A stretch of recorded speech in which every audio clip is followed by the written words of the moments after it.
जय भीम, जय भारत। विश्व रत्न बाबा साहब अम्बेडकर जी को नमन करते हुए और सभी बहुजन महापुरुषों को, संत श्री सतगुरु रविदास जी महाराज, भगवान वाल्मीकि महाराज, गुरु नानक देव, संत कबीर, राष्ट्रपिता ज्योतिबा फूले साहब, छत्रपति साहू जी महाराज, शिवाजी महाराज, धन सिंह कोतवाल जी, एपीजे अब्दुल कलाम साहब, वीर अब्दुल हमीद साहब, भगत सिंह, शहीद भगत सिंह जी, शहीद उधम सिंह जी, अन्य बहुजन महापुरुष और मेरे रहबर, मेरे आदर्श मान्यवर साहब श्री काशीराम जी को नमन करते हुए आज का लाइव जो है एक विशेष मुद्दे पे और कुछ विशेष जानकारी आप लोगों तक पहुंचाने के लिए मैंने किया है। और जरूरी है कि लोकतंत्र में जानकारियां लोगों के पास होंगी तो वो सवाल करेंगे। मैंने लाइव में पहले भी शायद कहा था इस बात को कि हमारे प्रवासी मजदूर भाइयों पे उनके पेट में रोटी की भूख है, इसलिए वो सरकार से सवाल नहीं कर रहे हैं। काश यही हाल जो है चंद अमीरों का हुआ होता, काश यही हाल जो है ऊंची जातियों का हुआ होता तो डिबेट भी हो रही होती, सुप्रीम कोर्ट भी जल्दी जो है सुमोटो लेता स्वतः संज्ञान ले लेता और उन लोगों की जान की सुरक्षा की जाती, उनके सम्मान की, उनकी सुरक्षा की जाती, उनके बच्चों की, उनके परिवारों की सुरक्षा की जाती। लेकिन ऐसा नहीं हो पाया क्योंकि कारण यही था क्योंकि इस देश में अगर सबसे बड़ा कुछ है, इस देश का सबसे बड़ी बुराई, इस देश का सबसे बड़ा दंश कुछ है तो वो इस देश की जाति व्यवस्था है, जो जाति देख के काम करने के लिए सरकारों को, सरकार के ढांचे को, न्यायपालिका को मजबूर करती है और उन्हें मंजूर भी है। वो वही देख के जो है कार्य करते हैं। तो इसलिए देरी हुई, 2-2.25 महीने लग गए सुप्रीम कोर्ट को संज्ञान लेते हुए। हजारों लोगों की जान चली गई, हजारों लोगों के घर, हजार लोग घर से बेघर हो गए। किस तरह से लोग तड़पे हैं आपने देखा होगा। अभी की जो खबरें हम लोगों ने वो की हैं, पीने का पानी नहीं है ट्रेनों में, अमीरों के बच्चों के लिए हवाई जहाज हैं, गरीबों के लिए बस भी नहीं है, लाठियां हैं। पीने का पानी नहीं है, टॉयलेट का पानी पीना पड़ रहा है, एक भद्दा मजाक हो रहा है गरीबों के साथ। उसके साथ साथ कभी ट्रेन जो है 7-8 दिन गायब हो जाती है, खाने की व्यवस्था नहीं है। रेलवे स्टेशन पे एक माँ दम तोड़ देती है और बच्चा उसके ऊपर जो चादर जो है, जो ओढ़ी हुई है चादर, उस चादर में खेल रहा है। एक मजदूर जा रहे होते, ट्रक हादसा होता है, एक्सीडेंट होता है, माँ की लाश बराबर में पड़ी हुई है, 1.5 साल का बच्चा जो है माँ माँ चिल्ला रहा है, कौन लौटा देगा। देखिए, मैं लोकतंत्र के बारे में कई बार आपको बता चुका हूं। लोकतंत्र में अगर कोई अपराध होता है, जो अपराध जिसको रोका जा सकता, तो उसके लिए सरकार पूर्ण रूप से जिम्मेदार है। लेकिन क्योंकि लोग जागरूक नहीं है अपने अधिकारों के प्रति, क्योंकि लोग जागरूक नहीं है अपने फंडामेंटल और कॉन्स्टिट्यूशनल राइट के प्रति, इसलिए सरकारें जो हैं लगातार आपको लूटती हैं, खसोटती हैं, आपके अधिकार सीज रखती हैं। जिस तरह से लेबर लॉ में हुआ, अभी लेबर लॉ को प्रभावित करने का काम किया गया। उद्देश्य यही है कि एफडीआई का विरोध करने वाली सरकार पूर्ण रूप से एफडीआई करने के पक्ष में है। और किस तरह से जैसे ब्रिटिश गवर्नमेंट में यहाँ मजदूरों का शोषण होता था, वो किस तरह किया जाए, ये इसके लिए खुली छूट देने का काम जो है लेबर लॉ में जो बदलाव किया जा रहा है वो उसी का उदाहरण है कि चाहे मजदूरों से 8 की जगह 12 घंटे, 14 घंटे, 16 घंटे काम करा जाए, छुट्टी दी जाए या नहीं दी जाए, या उनको बोनस दिया जाए या नहीं दिया जाए, या उनको अगर वो अपने अधिकारों के प्रति या शोषण के प्रति अत्याचार उठाते हैं, क्या खिलाफ आवाज उठाते हैं, तो उनकी नौकरियां छीन ली जाए। तो ये जो तरह तरह के रेस्ट्रिक्शंस जो हैं, रोक जो हैं, जो रहती थी पहले लेबर लॉ के कारण, उसको खत्म करने का प्रयास किया जा रहा है।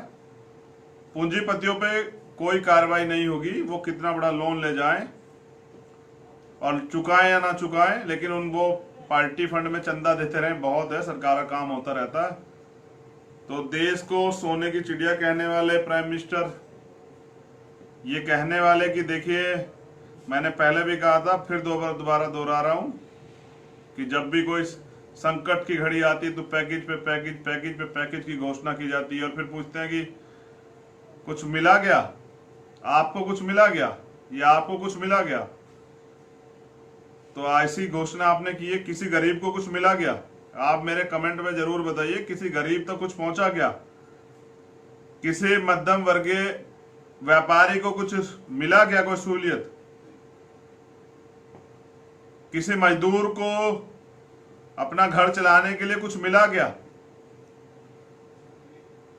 झूठे सरकार, झूठे मंत्री, झूठे नेता, भ्रष्ट नीतियां, 80 करोड़ परिवारों को हमने राशन दिया।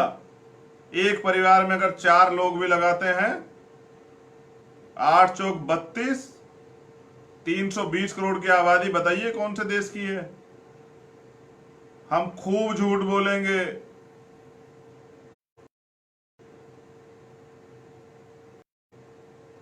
हम खूब झूठ बोलेंगे, लगातार झूठ बोलेंगे। जनता जब सवाल करेगी तो सवाल करने वालों को उठा के जेल में डाल देंगे, उनको आतंकवादी, नक्सली या देश विरोधी बताकर।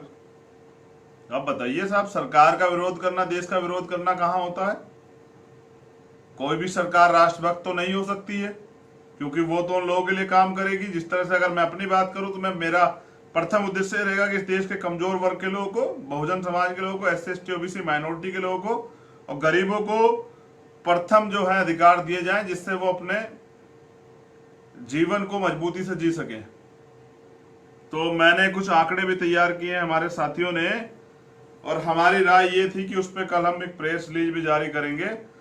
सरकार के पास तो कोई नीति नहीं है, आजाद समाज पार्टी की तरफ से हम लोग उनको सुझाव देंगे किस तरह से वो अर्थव्यवस्था को दोबारा से पटरी पे ला सकते हैं। तो वो फैक्ट से जो है, लाइव में ना बोलकर मैं प्रेस रिलीज देके जो है कल कोशिश करूंगा कि पूरे देश को, पूरी दुनिया को और भारत की निकम्मी, झूठी पूंजीपतियों की सरकार को आपकी आंखें खोल सकूं, उनको रास्ता दिखा सकूं कि वो इस देश के लोगों के बारे में सोच सके। देखिए, भारत की अर्थव्यवस्था और आम आदमी की अर्थव्यवस्था का बुरा हाल है, बहुत नाजुक दौर में है। सरकार गंभीरता से नहीं ले रही है। सरकार तो एक एजेंडे पे है, किस तरह से जो है पूंजीपतियों का भला किया जाए, किस तरह से सत्ता से पैसा और पैसे से सत्ता प्राप्त की जाए, किस तरह से मजदूरों को, गरीबों की जान ली जाए और अमीरों को किस तरह से लाभ दिया जाए, उसी का प्रयास सत्ता कर रही है, सरकार कर रही है। और ये जो षड्यंत्र है, षड्यंत्र अभी ये बिहार चुनाव में और मध्य प्रदेश चुनाव में आपको देखने को मिलेगा कि PM केयर फंड जो बनाया गया, उसमें जो पैसा इकट्ठा हुआ वो विधायक खरीदने के लिए और जनता को, क्योंकि बिहार के लिए स्पेशल कह रहा हूं, क्योंकि आजाद समाज पार्टी बिहार की तरफ रुख कर रही है, क्योंकि वहां हमारे लोगों के साथ बहुत ही बुरी स्थिति बनी है और अब हम दोबारा अपने लोगों के साथ ये स्थिति नहीं बनने देंगे। अब हमने कमर कस ली है। तो बिहार पे और मध्य प्रदेश पे मेरा पूरा फोकस है। अभी बिहार में जो हमारे मजदूर भाई है, उन्होंने जो दंश झेला है, उसको परमानेंट निजात दिलाने के लिए और उनको बाहर कहीं नहीं जाना पड़े रोजगार के लिए, इसलिए बिहार में रोजगार पैदा करने के लिए अब भीम आर्मी की जो राजनीतिक दल है आजाद समाज पार्टी, वो मजबूती से कार्य करेगा। तो मैं आपको ये बता दूं कि सत्ता के संरक्षण से पूंजीपतियों का जो है, जो लाभ दिया जा रहा है और जिस तरह से मध्यम वर्गीय व्यापारी को मजबूर किया जा रहा है, उसको और गरीब बनाने का प्रयास किया जा रहा है और अमीरों को और अमीर बनाने का प्रयास किया जा रहा है, ये सरकार का षड्यंत्र है।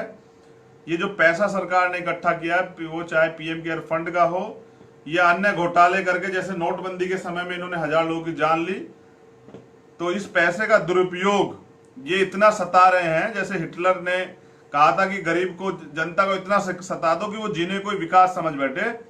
मैं दोबारा दोहरा रहा हूं कि इतना तड़फा दो, इतना सता दो, इतना रुला दो कि वो सिर्फ जीने को ही विकास समझ बैठे। तो बिहार में ये षड्यंत्र करके मजदूरों के साथ किया गया कि जब बिहार इलेक्शन आए तो ये पैसे की पोटलियां खोलकर पैसे के दम पे सत्ता में भागीदारी अदा कर ले और सत्ता अपने को में किसी तरह से काबिज हो जाए। अब ये तरह तरह की योजनाएं बिहार के लिए लाएंगे, बिहार के मजदूरों के लिए, गरीबों के लिए, और अपनी जो नाकामयाबी है उन पैसों की आड़ में ढकने का प्रयास करेंगे, जिससे कि दोबारा से बिहार में सत्ता में स्थापित हो सके। लेकिन याद रखिए, सरकार को और देश को तोड़ने वाले एजेंटों को बता देना चाहता हूं कि आजाद समाज पार्टी है। अब आपके ये नाकाम मंसूबे कभी कामयाब नहीं होंगे, ना तो हमारा देश कमजोर होगा। हम पे तो बहुत सारी नीतियां हम कल आपको देंगे भी, आप अमल करेंगे तो देश फिर पटरी पे आ जाएगा। लेकिन जब तक हम लोग हैं, इस देश के करोड़ों बहुजन समाज के नौजवान हैं जो तैयार हैं इस देश में बहुजन राज के लिए और अपने मुल्क को, अपने राष्ट्र को आगे बढ़ाने के लिए, अपने देश को आगे बढ़ाने के लिए, तो जब तक ये लोग हैं तब तक आपकी ये भ्रष्ट नीतियां देश को कमजोर नहीं कर पाएंगी। और जो आप चाहते हैं कि यहाँ का गरीब, यहाँ की आवाम घुटनों के बल हो जाए और आपके बलबूते, आपके दिखाए इशारे पे गुलामी करे, वो इस देश में नहीं होगा। क्योंकि बाबा साहब का, विश्व रत्न बाबा साहब का कॉन्स्टिट्यूशन यहाँ है जो हमें बराबर के अधिकार देता है। विपक्ष की जो भूमिका होती है वो अब हम बताएंगे आपको। आपकी गोलियों से, आपकी जेलों से, आपके मुकदमों से नहीं डरते हैं। इस लॉकडाउन की आड़ में सत्ता ने क्या क्या नहीं किया आप देखिए। जो सत्ता का विरोध कर रहे थे उन सब लोगों को जेल में उठा कर डाल दिया। जैसे अभी हमारे सहारनपुर में भी मेरे भीम आर्मी के मजबूत साथी कमल भाई, मंजीत सिंह नोटियाल, शिवम खेवड़िया यहाँ पर है, और पूरे देश में जामिया के बच्चे हैं, जेएनयू के बच्चे हैं, महाराष्ट्र से लोग हैं। जो भी सरकार का विरोध करता है उसको ये राष्ट्र विरोधी करार देकर जेल में डाल देते हैं। बाकी तो इनकी वो भ्रष्ट मीडिया है ही। अभी देखिए पूरा बेहाल है। किसी तरह से कोरोना को इन्होंने मुसलमानों की तरफ मोड़ दिया, मुसलमानों का नाम दे दिया, अपनी सरकार के नाकामयाबी को बचाने का प्रयास किया, फिर झूठे ठहराने लगे। कुछ लोगों पे मुकदमे हुए तो फिर ये सीधे हुए। अब ये चुनाव के समय करते क्या है कि ये जो अभी का समय है इसको तो याद रख रही है जनता, लेकिन जनता थोड़ा भोले भाले जनता है, अपने काम में भी जो है तो भूल जाती है। याद रखिए कि फिर ये ले आएंगे हिंदू मुसलमान, भारत पाकिस्तान, आतंकवादी, ये वो, और फिर इनका जो वो है, जिन राजनीतिक, जिन पूंजीपतियों की वजह से, जिन बिजनेसमैनों की वजह से इनके सरकारें चल रही हैं, उसके पैसे के दम पे फिर उनके द्वारा तैयार की गई मीडिया जो है फिर आपको इस धर्म की राजनीति में धकेल देती है। और फिर गलती कई बार आप कर चुके हैं इस भारतीय जनता पार्टी सरकार को वोट देके। परिणाम यही होता है कि बड़े बड़े सपने आपको दिखाए जाते हैं और जमीनी तौर पे कुछ नहीं होता, जैसे पैकेज में कुछ नहीं है। तो आप समझिए 6 साल की सरकार में 70,000 किसानों ने आत्महत्याएं की है। ये है सबका साथ सबका विकास, और ये है वो सरकार जो देश को 5 ट्रिलियन की इकोनॉमी देने की बात करती है। आप समझिए इन निकम्मे लोगों पे कोई नीति नहीं है, ना इनकी कोई विदेश नीति है। इनकी विदेश की जो खराब नीतियों की वजह से खाड़ी देश हमारे विरोध में चले गए हैं, वहां से हमारे लोगों की नौकरियां जा रही हैं। इन्होंने धर्म का, आडंबर का, पाखंडवाद का जाल यहाँ चला रखा है। और मीडिया ने जिस तरह से यहाँ देश के लोगों के खिलाफ, इस मुल्क में रहने वाले लोगों के खिलाफ जिस तरह का माहौल बनाया, तो वहां उसके बहकाव में आके वो वहां रहने वाले लोग भी मीडिया की भाषा बोलते हैं और फिर उनको नुकसान उठाना पड़ता है। आप समझिए, ना विदेश नीति है, ना राज्य नीति है, ना कोई ऐसा और कोई देश को बढ़ाने का कोई ढांचा है, कोई अच्छा निर्णय है। सारे निर्णय जो हैं वो घोटाले करने के लिए, चोरी करने के लिए, देश की जनता को छलने के लिए किए गए हैं, और छला भी है। उसी का प्रमाण ये है कि आज देश की अर्थव्यवस्था टूट चुकी है। तो समझिए कि देश में हालात बद से बदतर हैं। कोई सवाल नहीं कर सकता है। सवाल विपक्ष क्यों नहीं कर रहा मुझे नहीं पता, लेकिन जो लोग कर रहे हैं उनकी आवाज दबाने के लिए मुकदमे किए जा रहे हैं, जेल भेजा जा रहा है। क्योंकि हम भारतीय कॉन्स्टिट्यूशन का पालन करते हैं, हम भारतीय संविधान को मानते हैं, इसलिए हम लोग चुप हैं। अगर जिस तरह से लॉकडाउन की आड़ में लॉकडाउन को हथियार बना के जिस तरह से बहुजनों पे हमले हुए हैं, रेप हुए हैं, हत्याएं हुए, बिहार के कई मामले हैं। तो मैंने पहले भी कहा था कि याद रखिए मुख्यमंत्री बिहार, जिस दिन लॉकडाउन खुलेगा उस दिन के बाद आजाद समाज पार्टी के जिम्मेदार योद्धा और आजाद समाज पार्टी के और भीम आर्मी के जो क्रांतिकारी वीर बिहार के अंदर में है, वो आपसे सड़क पर जवाब मांगे, फिर आपको पता लगा विपक्ष किसे कहते हैं। देखिए, इस तानाशाही खिलाफ हमें रोड पे आना पड़ेगा। हम सिर्फ लॉकडाउन खुलने का इंतजार कर रहे हैं। एक बार लॉकडाउन खुल जाए तो फिर इस सरकार की भ्रष्ट नीतियों को सोशल मीडिया प्लेटफॉर्म से हम अपने आंदोलन से जनता तक पहुंचाने का कार्य करें, क्योंकि बिकाऊ मीडिया और चंद पूंजीपतियों के घरानों की अपनी घर की मीडिया वो सरकार के खिलाफ कुछ नहीं बोलेगी। आपको खुद सब चीजों को समझना पड़ेगा। वो सोशल मीडिया के जरिए, ये आंदोलन के जरिए आप तक पहुंचेगी। ये बहुत विपत्ति की घटी है, विपदा, बहुत बड़ी विपदा देश में आई है। लेकिन जैसा मैंने बताया कि जिस तरह से भूख से लोग यहाँ मर रहे हैं, संसाधन विहीन होकर पैदल जाने से, धूप में, किसी नेताजी के बेटे को, किसी मुख्यमंत्री के बेटे को 10-20 किलोमीटर पैदल चलाइए। इस 45 डिग्री टेम्परेचर पे 60-100 किलोमीटर जो है साइकिल उससे चलाइए, एक्सरसाइज भी हो जाएगी, उसको पता लग जाएगा गरीब क्या क्या झेल रहे हैं। लेकिन ये एसी में पड़ के भाषण दे रहे हैं और धर्म के आडंबर के रच खेल को तैयार कर रहे हैं। मैं एक जानकारी और दे दूं आप लोगों को कि गुजरात में कानून मंत्री थे भूपेंद्र सिंह चुडासमा, हाईकोर्ट से उनको झटका लगा, उनकी सदस्यता जो है चली गई। ये खबर बहुत मजबूत खबर थी, हाईकोर्ट ने उनको झटका दिया। लेकिन इस खबर को ज्यादा बड़े पैमाने पर नहीं दिखाया गया। मैं इस खबर को क्यों आपको बता रहा हूं, क्योंकि मेरे रहबर, मेरे आदर्श मान्यवर साहब काशीराम ने एक नारा दिया था, मैं अपने नौजवानों को वो याद दिला रहा हूं कि बैलेट के साथ बुलेट की तैयारी भी रखना। बैलेट के साथ बुलेट की तैयारी भी रखना। ये बात मैं अब आपको पूरी कर देता हूं कि वो इस बात को क्यों कहते थे कि आप ना बिकने वाला समाज, ना बिकने वाले नेता तैयार कर देंगे, अपने लोगों की वोटों की सुरक्षा कर लेंगे, लेकिन ये आपके वोटों को लूटने का काम करेंगे। तो इसलिए आप समझिए कि 327 वोट से मात्र जो है वहां पर उम्मीदवार, जो विपक्षी उम्मीदवार था, मैं नहीं जानता कौन है, वो हारा था वहां पर। लेकिन सत्ता के बल पर, सरकारी एजेंसियों के बल पर इन्होंने वहां सत्ता में दोबारा हस्तक्षेप किया और वो जीती हुई सीट जो है इन्होंने, मैं ये बात इसलिए स्पेशली बता रहा हूं कि वो जीती हुई सीट जो है इन्होंने अपने कब्जे में ले ली। ऐसा बहुत सारी सीटों पे हुआ होगा, क्योंकि कमजोर नेतृत्व है, सीबीआई की जांचें बैठी हुई हैं, खूब धन बल जो है सरकार के रहते कमाया है, तो सरकार की मुखालफत नहीं कर सकते हैं, सच्चाई नहीं कह सकते, वरना जेल चले जाएंगे, मुकदमे हो जाएंगे। इसलिए जो है सच नहीं बोल पाए हैं। तो बहुत सारे ऐसे नेता जो पैसे के दम पे तैयार होते हैं, मैं ये अपने नौजवानों को कह रहा हूं, उनको समझना पड़ेगा। जो नेता पैसे के दम पे तैयार होगा, बिना संघर्ष के आएगा, तो ऐसे समय में वो सबसे पहले भाग जाएगा। और जो संघर्ष के दम पे, अपनी मेहनत के दम पे, जिस तरह से भीम आर्मी के नौजवानों ने, हमारे साथियों ने 3 से लेकर 5 साल में एक गांव से जुड़े संगठन को एक राष्ट्रीय संगठन बनाया अपनी मेहनत से, जब ऐसे नेता पैदा होंगे तो मैं लिख के देता हूं कि फिर वोट की सुरक्षा भी होगी।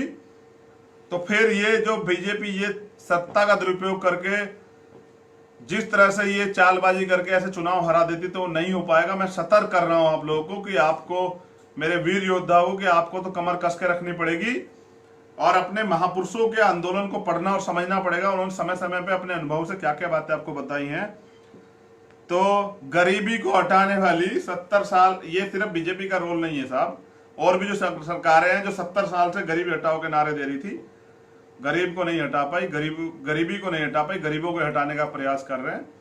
तो अभी सरकार ने तो बड़े कदम, ठोस कदम उठाए गरीबों को हटाने के लिए। किस तरह से धूप में मरे, जाते हुए मरे, एक्सीडेंट में मरे, भूख से मरे।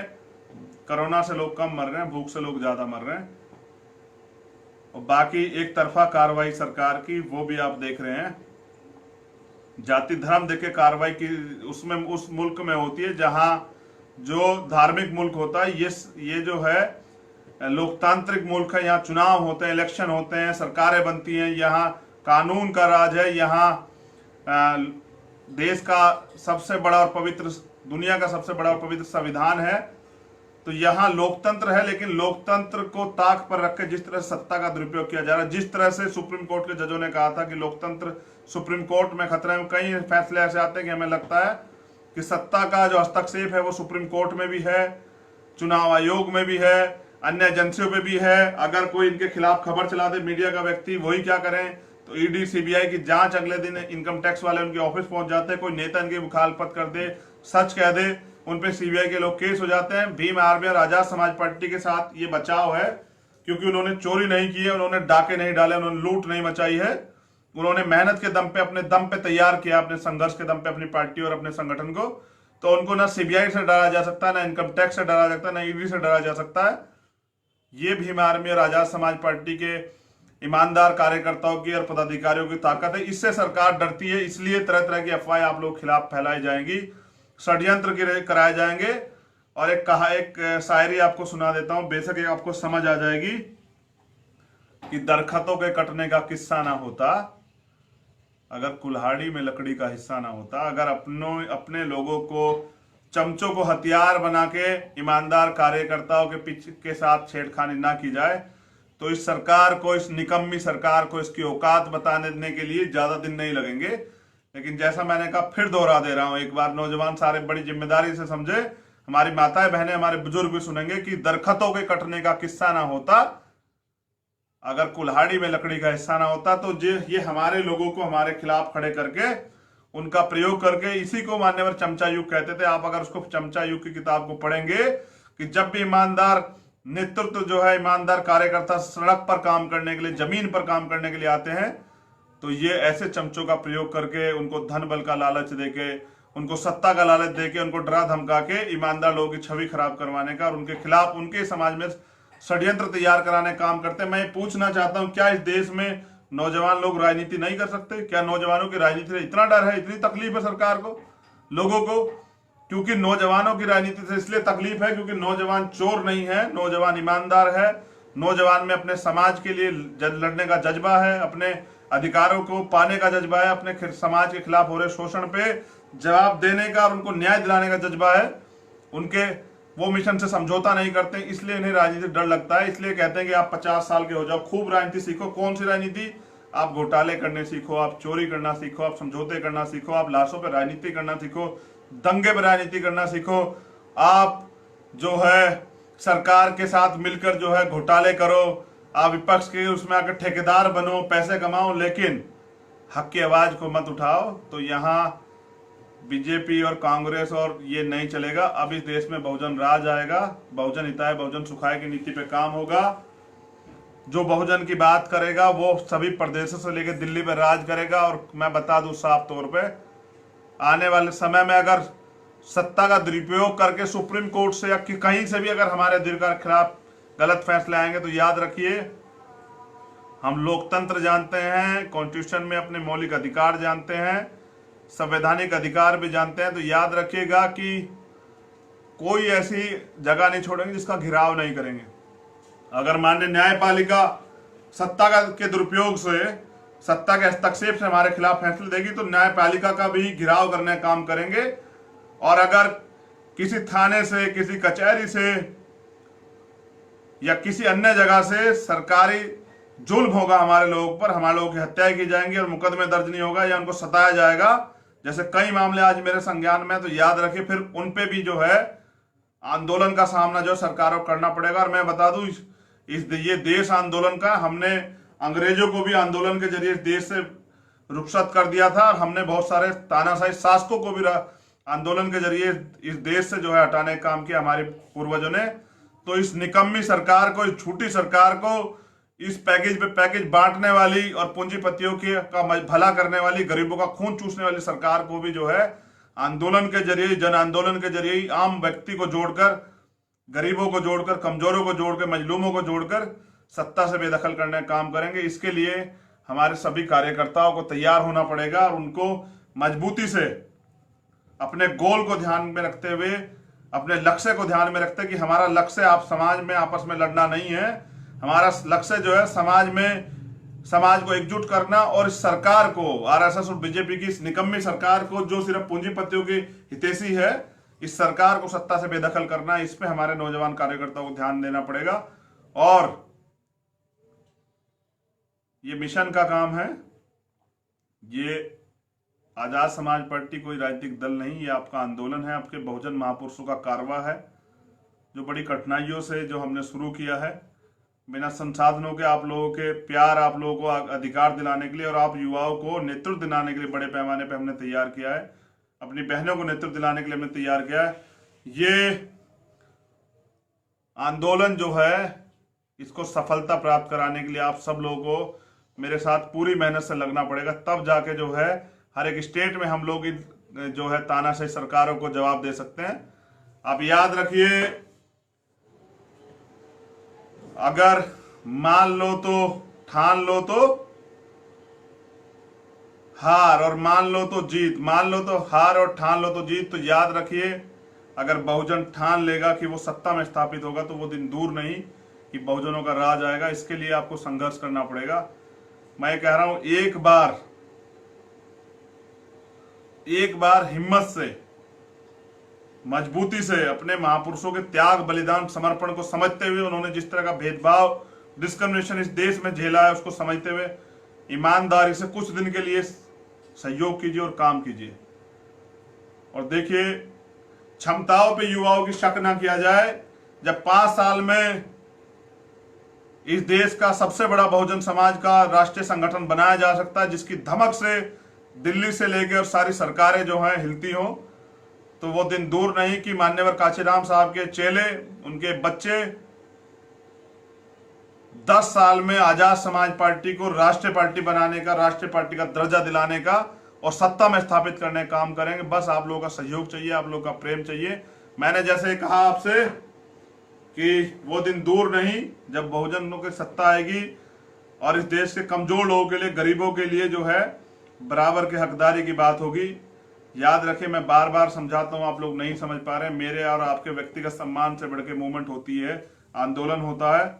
अगर हमारे महापुरुषों ने भी अपने सम्मान की परवाह की होती, कितने कठिन दौर में उन्होंने आंदोलन चलाया, तो समझिए आज तो हम पे संसाधन भी है, तो आज हम लिए ये अच्छे अच्छे कपड़े पहन के, घड़ी पहन के, कलम लगा के नहीं बैठे होते। तो हमें जो मिला है हमारे महापुरुषों के संघर्ष के बदौलत मिला है। उस संघर्ष को आगे बढ़ाना है या पीछे हटाना है, अपने लोगों का राज लाना है या अपने लोगों को ऐसे ही मरने के लिए छोड़ना है, अपने लोगों के लिए अच्छी शिक्षा, अच्छे रोजगार, युवाओं के लिए उनके स्वास्थ्य के लिए अच्छी जो है मेडिकल फैसिलिटी, उनको न्याय दिलाने के लिए कोर्ट में पर्याप्त भागीदारी और प्राइवेट सेक्टर में उनके लिए रिजर्वेशन की व्यवस्था जो है, पॉलिटिकल रिजर्वेशन की व्यवस्था, ओबीसी समाज के लिए, आदिवासियों के लिए उनके अधिकारों की सुरक्षा, उनके मान सम्मान सुरक्षा, उनके घरों की सुरक्षा करने के लिए अगर आपने संकल्प लिया है तो आजाद समाज पार्टी में आपका स्वागत है। और मजबूती से एकजुट होकर बहुजन समाज का काम करें, बहुजन समाज के मिशन मूवमेंट को आगे बढ़ाएं। मेरी बहुत बहुत मंगल कामनाएं। मैं कल प्रेस रिलीज के माध्यम से अपने साथियों के सहयोग से सरकार को आईना दिखाने का काम करूंगा, जिससे कि फिर से जो है देश में अर्थव्यवस्था जो है तैयार हो, मजबूत हो देश की अर्थव्यवस्था, देश फिर पटरी पे आए, लोगों को रोजगार मिले, लोगों को खाने को अन्न मिले, लोगों की जेब में पैसा आए। जब लोगों की जेब में पैसा आएगा तो यहाँ जो है डिमांड और सप्लाई का खेल है। जब पैसा आएगा तो डिमांड बढ़ेगी सामान की, फिर इंडस्ट्रियाँ चलेंगी, फिर छोटे व्यापार खड़े होंगे, फिर सप्लाई होगी, तो तब जाके पैसे की अर्निंग होगी, फिर जाके राजस्व पैदा होगा, तब जाके अर्थव्यवस्था मजबूत होगी। ये सरकार तो पूंजीपतियों की सरकार है। इनकी बिकाऊ जो है, इनके पूंजीपतियों के पास जो है अपने खुद के न्यूज चैनल है, और वो पूरे दिन बैठ के जब उन पे कुछ नहीं होता, सरकार घिर रही होती, तो वो हिंदुस्तान पाकिस्तान ले आते हैं। जबकि मैं इस वर्ड को बार बार खंडित करता हूं, इस वर्ड को जो है, क्योंकि अनकॉन्स्टिट्यूशनल वर्ड है, असंवैधानिक वर्ड है। मैं हमेशा कहता हूं कि ये देश भारत है। हमारा नारा भी बहुत प्यारा है, जय भीम जय भारत। तो मैं आप लोगों को कहना चाहता हूं, आपको समझना पड़ेगा कि ये तब ले आते हैं भारत पाकिस्तान, इस्लाम, जिहाद और सीमा पे जो है तनाव हो जाते हैं, ऑटोमेटिक मंदिर मस्जिद हो जाते हैं, धर्म का अफीम जो है उसकी चादर जो है इनके ये मीडिया के जो चैनल जो है पूंजीपतियों के, ये फिर बिखेरना स्टार्ट कर देते हैं। किसी को पकड़ के लाते हैं, चंद पैसे देके बिठा के किसी धर्म को गालियां दिलवाते हैं और अपना जो है रोजगार चलाते हैं। इससे देश का भला नहीं हो सकता। आप सोच के देखिए, देश का भला विज्ञान से होगा या धर्म से होगा, ये आपको सोचना पड़ेगा। और देश का भला जो है आप लोगों की जागरूकता से होगा या इन ठेकेदारों के भरोसे बैठे रहने से होगा। बहुजनों के लिए तो मेरे पास बहुत सारी बातें, जब मैं फील्ड में उतरूंगा, आंदोलन करूंगा, तब आपको बताऊंगा किस तरह से आपको छला गया है। लेकिन याद रखिए, कटाक्ष कर रहा हूं लेकिन कह रहा हूं सच, कि आर्थिक आधार पर आरक्षण करने वाले बाबा साहब के जातिगत आरक्षण को, जिससे हम लोग आगे बढ़ रहे थे, उसको चोट देने वाले आरएसएस के आइडियोलॉजी को, जो आरएस की आइडियोलॉजी आर्थिक आधार पर आरक्षण लागू करके जातिगत आरक्षण खत्म कर देना, इस विचारधारा को आगे बढ़ाने वाले आपके हितैषी नहीं हो सकते। बहुजन समाज के लोगों को समझना पड़ेगा। और सर्वजन हिताय सर्वजन सुखाय एक धोखा है, और अभी समझ जाओ मौका है, क्योंकि सर्वजन सुखाय और सर्वजन हिताय और सर्वजन सुखाय जो है, अब जब इसको आप हिंदी अनुवाद करेंगे तो इसको हिंदी में कहते हैं सबका साथ सबका विकास। तो एक जैसे नारे, एक जैसे आइडियोलॉजी बहुजन समाज का विकास नहीं कर सकती है।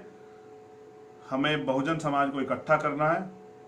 हमारी लड़ाई किसी जाति धर्म से नहीं, क्योंकि आर्टिकल 25, 26 उन्हीं लोगों के लिए है।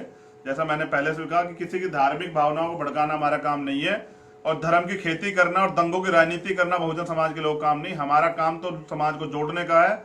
हम मानवतावादी विचारधारा के लोग हैं। हमें किसी को भी तकलीफ होती है तो हमें तकलीफ होती है। हम किसी का शोषण करने के लिए यहाँ नहीं है। हम सिर्फ अपने लोगों के अधिकारों के लिए यहाँ है, और अपने लोगों को उनका खोया हुआ इतिहास, उनका खोया हुआ सम्मान, उनके खोए हुए अधिकार दिलाने के यहाँ है। तो युवाओं को मेरा क्रांतिकारी जय भीम, नीला सलाम। पूरे देश के युवाओं को, जिन लोगों की बदौलत चंद्रशेखर है, और आज चंद्रशेखर आप लोगों की आवाज है। अगर चंद्रशेखर किसी मामले में हस्तक्षेप करते तो बहुत अच्छे लोगों की नींद उड़ जाती। ये ताकत मेरी नहीं है, आप लोगों की दी हुई ताकत है। आपके प्रेम, आपके ताकत से मैं हूं। लेकिन ये भरोसा भी मैं आप लोगों को दिला सकता हूं कि